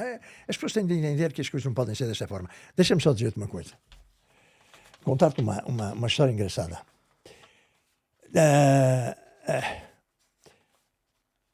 O Virgílio, Defesa e Direito, durante muitos anos, ele era do entroncamento. Foi o João Pinto da época. Sim. Estava um dia... Fez aqui em Vila Real um gol do meio campo. Do meio campo. Ao Roldão, que tinha sido Júnior de Porto. Pois. Guarda-redes de Vila Real. Sabes que estava eu dava-me muito bem com o cunhado dele. Era mais novo e tal. E estava eu na bancada do Varzim, estava a disputar-se um Varzim-Porto. E a altura em que apresentaram o Frasco, tinham contratado o Frasco e Lima Pereira. E Lima Pereira ao Varzim. E estava o Virgílio atrás e o cunhado. Conversei com o cunhado. E, até porque o Virgílio era bastante mais velho que eu. O Virgílio era do ano mais velho até do que o Pedroto. E diz, eu estava a ver, estava com uns tipos aqui de Sabrosa. Estava aqui um ou dois tipos ali de Sabrosa ao meu lado. E digo assim, cara, como é que o Pedroto foi contratar este gajo, este embondeiro, pelo Lima Pereira? O Frasco, o miúdo, é um tecnicista ótimo, pequenino e tal, mas muito bom. Agora, e este cara? E o Virgílio bateu-me nas costas, ossa. Ele tinha uma expressão, ossa. Então, e diz ele, sabe mais o Pedroto com um olho do que nós com os três olhos juntos. Isto na Pova. No Varzim, cara. Enchei-me de rir. A outra do Barrigana, também. Do Barrigana. Sabes que eu fiz o exame da quarta. Puxa, está à frente. Eu fiz o exame da terceira classe na régua. Sim. Porque ele, para ser treinador, tinha que, para ir ao curso, tinha que ter pelo menos a terceira classe. E ele apresentou-se... Era adulto, ainda não tinha a terceira classe. Não, nada. E então... Já tinha acabado a carreira. Já, era treinador no Régua. Sim. Mas era encapotado. Numa aldrabice qualquer que eles fizeram. E então ele apresentou-se era eu fazer parte do júri. Eu, o Teófilo Patrício e o Helder Rodrigues. E eu só fui porque o Helder me disse, você, venha lá, você não é portista? Sou. Então o Barragana, vamos ajudá-lo. Vamos lá, então. E, pronto, ele ler já lia bem. Escrever era que era uma chatice. Mas no Porto, naqueles filmes da tarde, no Olímpia, que eram tudo de tiros, de cowboys, não? Era muito frequentado pelos futebolistas da época. E uma das piadas que saíam lá na plateia, estava o Barrigana, e diziam qualquer, ó Barrigana! Não leia as altas legendas! E ele sabia ler. Era uma coisa... Isto foi ele fez exame em 62 ou 63. Estava eu na régua, não é? Olha, vamos fechar isto? Não, agora vai outra coisa, pá. Então mostra lá o que é. Então, eu já te mostrei, aqui te mostrar e vais ficar com isto para tu veres. Almanac Bertrand. Mostra para ali. Para aquela câmara ali. Para o meio. Almanac Bertrand. Repara, Então mostra para aqui, para esta. Ah, sim. Já sei a história que vais dizer. Exato. isto é vergonhoso. Mas vamos, explica lá. Que Em maio, já me falaste isso 2 vezes. em maio, eles têm por os diversos dias do mês e em cada um quem nasceu, mas pessoas importantes. Sim. Datas importantes com acontecimentos importantes. Importantes, que é o nascimento. Olha o microfone, puxa, pronto. E tu sabes que por exemplo, começa no dia 1º de maio, o dia do trabalhador, com depois não sei, a inauguração do Empire State Building, e depois para baixo, o dia deste, o dia daquilo, o dia tal, nasceu tal, nasce Manuel Teixeira Gomes, que é Teixeira Gomes, é um tipo importante, é o dia de Santo Agostinho, e depois tem aqui uma que é engraçada, dia 23, nasce Sacadura Cabral, tudo bem, Sim. tudo bem, um aviador Figura e tal. importante na história do país. E depois logo a seguir, estreia de Eusébio pelo Benfica em 1961. Isto é de uma grosseria, pá, que é de um... não vejo noutro, não consigo. É o Benfiquistão. Isso é o Benfiquistão. Isto também é Lisboa. Isto também é É o Lisboa. Benfiquistão. É ridículo, pá, isto é ridículo. E com esta coisa ridícula, vamos encerrar este podcast. Vou, em primeiro lugar, quero dizer-te que gostei muito de ter aqui. E eu gostei, pá. E há outras notícias, há outras coisas que podemos partilhar e virás cá outra vez. Porque há muitas histórias. Eu tinha aqui uma série de coisas para falar contigo, porque já falamos já de futebol há mais de 40 anos que falamos de futebol, não é? Com que idade é que foste a ver o Servete ao Estado das Antas? Com 9, 83, junho, 27 de junho de 83. Estávamos de férias Na Póvoa. Foi em junho. Foi férias em junho. Eu me recordo de calção branco, uma camisola branca e uma... Foi à noite o jogo. Foi. Aquilo foi o fim da época ou o início para a época da... Pré-época, sim. Já foi quando o Pedroto regressou a última vez o ano a seguir. Era sempre na apresentação do clube e nessa altura ainda era tradicional o Pinto da Costa apresentar uma não se apresentavam. Isso foi muito antes. Mas pouco depois. Foi pouco depois. Teremos aqui mais histórias para partilhar, porque eu costumo dizer aos convidados que vêm cá, que voltam a vir, porque há sempre coisas que ficam por dizer e há sempre coisas que podemos então conversar. E quero agradecer por teres estado aqui, 2 horinhas que passamos aqui a conversar.